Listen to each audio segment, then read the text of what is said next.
Bonjour. Bonjour Irina. Quel est le plus gros problème de couple qui a mené au divorce que vous avez pu constater durant les années de votre travail en tant que psychologue? Je crois qu'il n'y a pas un problème en particulier qui amène les couples à divorcer ou à vouloir se séparer, mais que c'est une multitude de petites choses qui font qu'au quotidien, il peut y avoir un ras-le-bol, un problème de communication bien sûr, un problème d'adultère, un problème de mésentente, un fossé qui se creuse, que sais-je. C'est jamais simple de vouloir se séparer, de divorcer, et il y a toujours à construire après la séparation et après le divorce. La relation avec le futur ex-époux ou ex-épouse pendant le divorce ressemble souvent à la descente aux enfers. Y a-t-il un secret pour construire un dialogue civilisé, plus ou moins, surtout quand le couple a des enfants en commun?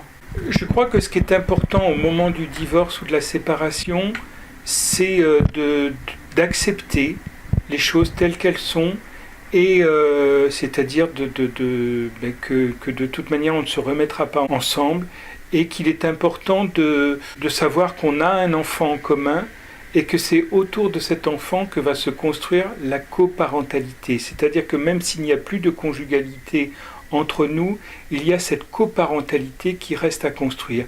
Donc il est important de pouvoir enterrer l'âge de guerre pour justement aller plus loin et de reconstruire une meilleure communication entre les deux personnes qui s'opposent bien sûr. Et puis c'est pas rien que de venir voir un psychologue ou un psychothérapeute ou un médiateur familial au moment de la séparation ou du divorce, parce que c'est courageux de se mettre autour d'une table et de se dire qu'au fond, bien sûr qu'on s'en veut pour de multiples raisons. Parfois on ne sait même pas si on s'en veut véritablement parce qu'il y a une usure du couple, il y a quelque chose qui nous a désunis l'un et l'autre, mais on sait qu'il reste le chemin à faire dans l'intérêt de notre enfant, et c'est surtout dans cet intérêt-là que le couple va se mettre autour de la table pour travailler. Donc, effectivement, c'est très important d'avoir un médiateur qui se mettra au milieu, qui ne va pas prendre une partie ou l'autre partie, mais qui sera vraiment neutre, on va dire ça comme ça. Oui, il est important de venir voir un médiateur familial à ce moment-là. Alors ça peut être avant la séparation pour une aide à la prise de décision, parce que l'un des deux sait peut-être un peu plus là où il en est, mais qu'il est important de faire entendre à l'autre sa position et de pouvoir être dans une co-construction ensemble de cette séparation.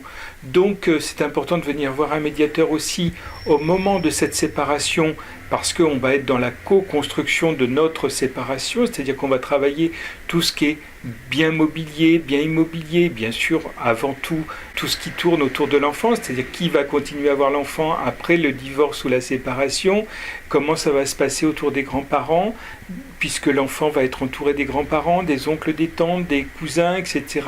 Et puis de savoir comment ça va se passer pour lui aussi au niveau de l'hébergement. Est-ce que ça va être un hébergement alterné? Est-ce que ça va être toute la semaine chez maman et le week-end chez papa, etc. Tout ça, c'est des questions que bien sûr on peut venir se poser face à un médiateur familial. En tant que médiateur, pourriez-vous dire quelle est la source principale de mécompréhension entre les deux parties? Je crois qu'assez souvent, le couple ne se comprend pas au moment de cette séparation parce qu'il n'y a plus de communication, qui ne sont plus dans une volonté de se parler, et qu'à ce moment-là, il est important de venir rechercher justement, non pas ce qui va les opposer, mais ce qui va les rassembler. Et c'est autour de ça qu'on va pouvoir à un moment donné, pouvoir se parler, et qu'ils vont pouvoir justement enterrer l'âge de guerre et se mettre à être dans une communication plus positive l'un envers l'autre. Mais c'est à partir du moment où ils auront compris la position de l'autre, et ils auront compris la leur, bien sûr, mais ils auront surtout compris la position de l'autre, et que les choses vont pouvoir se mettre en place. C'est un travail très important, effectivement, de comprendre la partie adverse. Bien sûr, il faut, mais ça demande du temps, ça demande un certain nombre de séances, pour qu'à un moment donné, le couple arrive déjà à comprendre là où ils en sont par rapport au divorce et à cette séparation, et puis aussi à voir vers où ils veulent aller. C'est toujours facile de se dire qu'au fond, quand on a perdu ses repères, l'avenir est incertain. Et c'est vers cet avenir pourtant incertain qu'on doit se mettre à travailler. Nous avons l'habitude d'attribuer à un partenaire les sentiments qu'on pense qu'il ressent. Par exemple, quand les moments de tendresse sont rares dans le couple, On a la tendance à se dire que l'autre n'a plus de sentiments pour nous, ce qui n'est pas forcément le cas. Peut-être il est juste pas tactile. Comment est-ce qu'on peut éviter de tomber dans ce piège? Je crois que dans ces moments-là, il est important de revenir au je, J-E, et de parler soit de ses sentiments, et ne pas prêter justement des intentions à l'autre ou de projeter sur l'autre, mais d'être dans une communication qui va nous permettre de dire je pense ceci, je ressens cela, j'ai l'impression que, ce qui va permettre à l'autre de pouvoir dire à un moment donné là où il en est lui par rapport à ses sentiments, par rapport à ses ressentis et puis par rapport à son affection pour l'autre. Il y a de plus en plus de couples libres d'un côté, où un des partenaires ne voit pas d'inconvénient d'avoir des aventures à côté, tout en restant en couple. Est-ce que c'est une nouvelle normalité qu'on doit accepter, ou c'est un problème psychologique? Alors moi, en tant que thérapeute, je dirais qu'il n'y a pas de normes, ni de normes par rapport au couple, ni de normes par rapport à la famille. Je dirais que tout dépend sur quoi on a basé notre couple, ou tout au moins sur quelle base est basé notre couple. Si on est un couple libertin et que l'un et l'autre, on ne se sent pas lésé, on ne se sent pas blessé, on ne se sent pas trahi, mais on se sent au contraire dans une liberté et qu'on peut accepter la liberté de l'autre, je ne vois pas qui ça peut gêner. Je crois qu'à partir du moment où les deux adultes sont conscients de ce qu'ils font et sont dans une honnêteté l'un par rapport à l'autre, je crois que quelque chose de libre et d'honnête peut se construire. Mais parfois, ça peut être le miroir aux alouettes, c'est-à-dire qu'on a pu, à un moment donné, partir sur une base de liberté, et se dire qu'à un moment donné, on allait être profondément blessé parce qu'on n'a pas imaginé qu'on pouvait être très très jaloux, qu'on ne vit pas au même rythme que l'autre et que l'adultère de l'un et l'adultère de l'autre ne se font pas au même moment et qu'il y a des couples qui se sentent lésés, blessés et mal dans cette situation qu'ils pensaient pourtant être la solution la plus vivable pour eux sur du long terme. Donc en fait, on se redécouvre dans ce couple qu'on a construit. Oui, je crois que le couple est un mouvement et tout est sans cesse en mouvement. Donc ce qu'on a pu penser à un moment de sa vie, on peut ne plus être en accord avec ça à un autre moment. Je crois que l'important, c'est de pouvoir encore et toujours communiquer avec soi et avec l'autre autour de ce qu'on souhaite véritablement. Où sont mes besoins, où sont mes désirs, où sont mes envies, où sont tes besoins, où sont tes désirs, où sont tes envies. Et je crois qu'à partir du moment où on est dans ce questionnement-là, on doit pouvoir à un moment donné, on doit pouvoir se rejoindre tout simplement. Une question certainement difficile, mais pourquoi est-ce que les gens trompent? Et peut-on vraiment tromper sans affecter notre couple? Alors, je crois que c'est une question difficile parce qu'il y a des personnes pour qui il va y avoir besoin d'un jardin secret et qui vont juste avoir une liaison sans lendemain. Et il y a des personnes qui vont avoir une double vie. Et je crois que ce n'est pas à mettre sur le même niveau. Je crois que aussi il peut y avoir une usure du couple. Et puis parfois, le fait d'avoir une liaison ailleurs peut mettre du piment dans le couple. Je crois qu'on n'est pas tous égaux et qu'on n'a pas tous les mêmes besoins et qu'il est important de pouvoir être honnête surtout avec soi-même déjà et être honnête avec l'autre. Alors bien sûr, vous allez me dire si l'autre me trompe et que moi je ne suis pas dans ce désir-là, ça va poser problème. Oui, ça va poser problème, mais en même temps, c'est la question à se poser, c'est pourquoi l'autre a-t-il besoin d'aller voir ailleurs, hein? Est-ce que c'est une remise en cause de notre couple ou est-ce que, encore une fois, c'est pour remettre du piment dans notre couple? Qu'est-ce qui fait qu'à un moment donné, l'autre va voir ailleurs? C'est peut-être là où il faut poser la question. Donc on reconstruit la fidélité. Je crois que la fidélité, elle peut... Alors tout dépend de ce qu'on définira comme étant fidèle. On peut être fidèle à l'autre, mais en même temps aller manger une religieuse sans l'autre. C'est très joliment dit. Mais je crois qu'à un moment donné, cette notion de fidélité est un peu difficile parce que quand on a parlé de fidélité, par exemple dans le catholicisme, si on regarde ça, on mourait à l'âge de 30 ans. Donc il était peut-être plus simple d'être fidèle quand on savait qu'à 30 ans on allait mourir. Maintenant, à 90 ans et plus, on vit encore. Donc il y a peut-être justement des remaniements à trouver autour du couple. Donc des remaniements à trouver, ça ne veut pas dire que forcément on est dans une infidélité par rapport à l'autre, mais on est dans des modes de vie et de fonctionnement qui sont peut-être à redéfinir et à revoir. C'est-à-dire, est-ce que je souhaite vivre avec toi tout au long de la vie, ou est-ce qu'à un moment donné, on va peut-être avoir un appartement chacun? Est-ce qu'on va justement s'octroyer des moments de pause entre nous? Et peut-être que les choses sont à réinventer, et l'amour est sans cesse de toute manière à réinventer. Un auteur scandinave a écrit un jour qu'on ne peut pas quitter quelqu'un avec qui on a eu le meilleur sexe de notre vie. À quel point est-ce que c'est vrai, et est-ce que nous sommes vraiment si primitifs que le corps prenne dessus de l'esprit? Ah, je crois que le corps prend beaucoup de place dans nos histoires d'amour, et qu'il laisse des traces presque indélébiles. Donc je pense que l'auteur a certainement un peu raison. Malgré tout, je pense qu'il y a des fins de couple qui se font très bien, mais avec peut-être des réminiscences de temps à autre, de plaisir qu'on a pu trouver justement avec nos amours antérieurs. Et qu'on n'a pas à en rougir de ça. Je crois que c'est comme ça. Il y a des moments où on aurait envie de retrouver quelque chose qui nous fait du bien ou qui nous faisait du bien et qu'on a complètement perdu. On l'a perdu parce qu'on était adolescent, on l'a perdu parce qu'on était jeune adulte, on l'a perdu parce que l'autre nous a fait du bien, il nous a fait du mal aussi en nous quittant ou nous en le quittant, mais que quelque part, il reste encore une fois cette douceur ou ce plaisir qui n'est plus là. Mais on confond souvent aussi les sentiments de cœur, on va dire ça comme ça, et les sentiments, si on peut le dire, de corps. On peut être vraiment très attaché à une personne physiquement, mais on peut comprendre qu'il n'y a plus aucun avenir à avoir après, pour un tas d'autres raisons. Comment se détacher pour ne pas blesser l'autre et surtout ne pas souffrir nous-mêmes? Est-ce que c'est possible?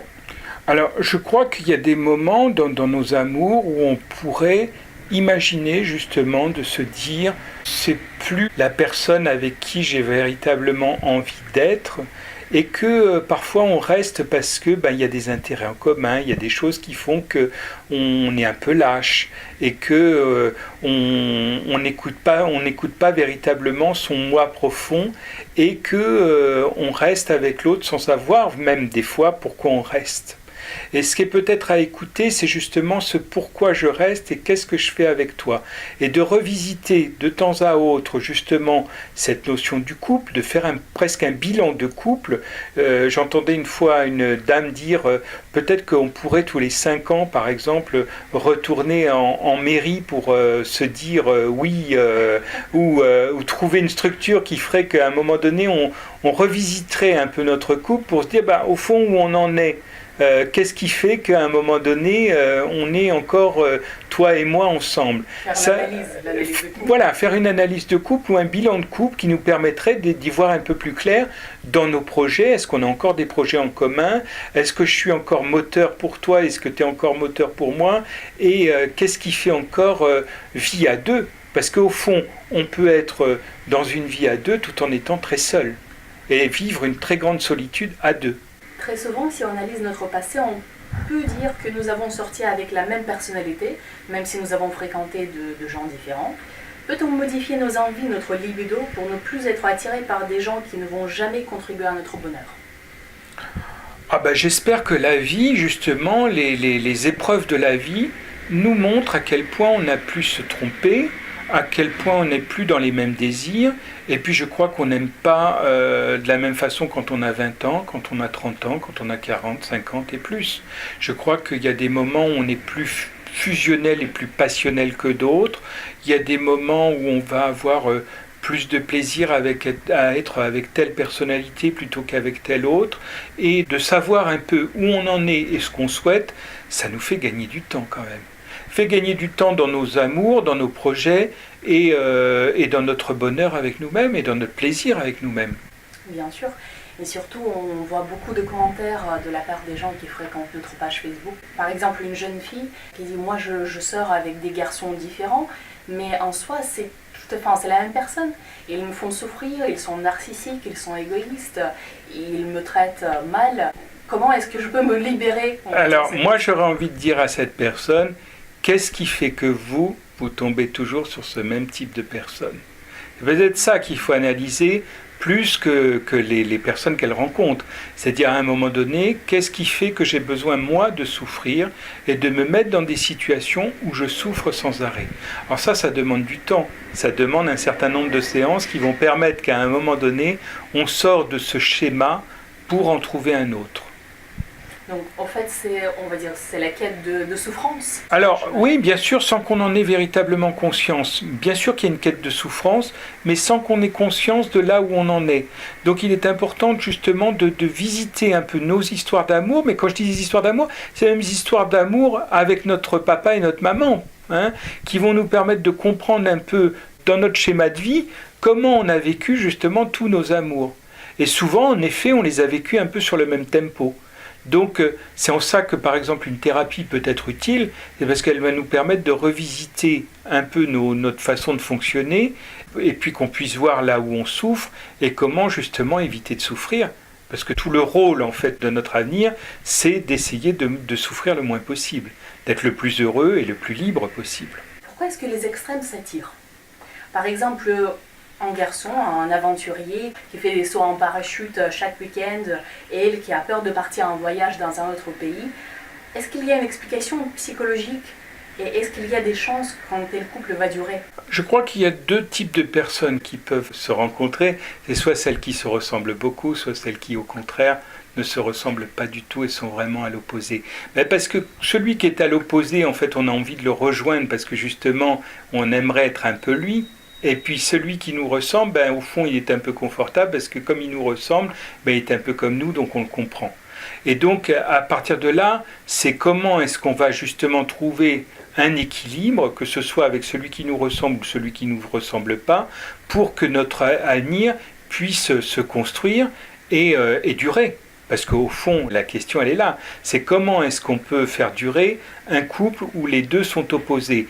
C'est pas grave d'être opposé. L'important, c'est de comprendre nos oppositions, de savoir pourquoi on est opposé, en quoi on est opposé, et comment est-ce qu'on peut, à un moment donné, se rapprocher quand même pour faire du lien, de la communication, et pour que ça fasse sens dans nos vies. Donc on peut s'améliorer grâce à notre partenaire. Bien sûr qu'on peut s'améliorer grâce à notre partenaire, parce que notre partenaire, c'est celui qui doit nous donner confiance, à mon sens, celui qui doit être dans le respect avec nous, celui qui doit nous épauler pour nous pousser un peu de temps en temps à aller vers nos propres envies, qui doit sentir aussi nos envies, et quand il y a des peurs en nous, nous dire « Allez, vas-y, je suis là, et je vais t'aider, et t'es pas seul ».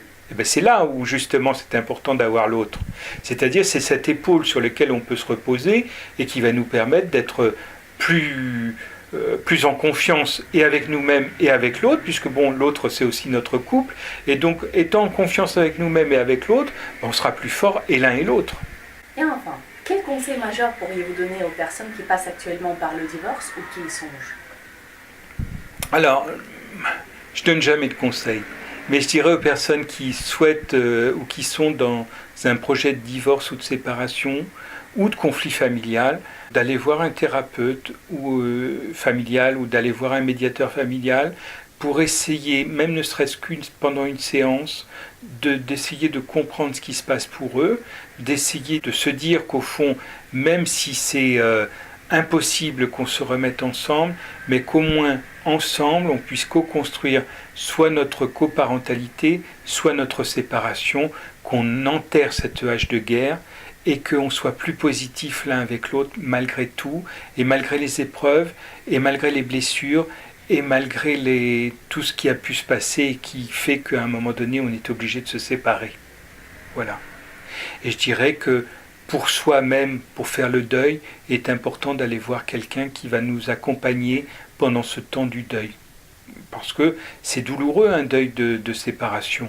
Donc ça demande d'être accompagné et que assez souvent on va voir les amis en se disant les amis je leur ai dit, etc. Mais à un moment donné les amis ils sont usés, blasés d'entendre toujours les mêmes choses. Donc c'est en ça que c'est important d'aller voir un thérapeute, un médiateur, enfin un professionnel en tout cas, qui va pouvoir accompagner votre souffrance. Merci beaucoup. Merci à vous.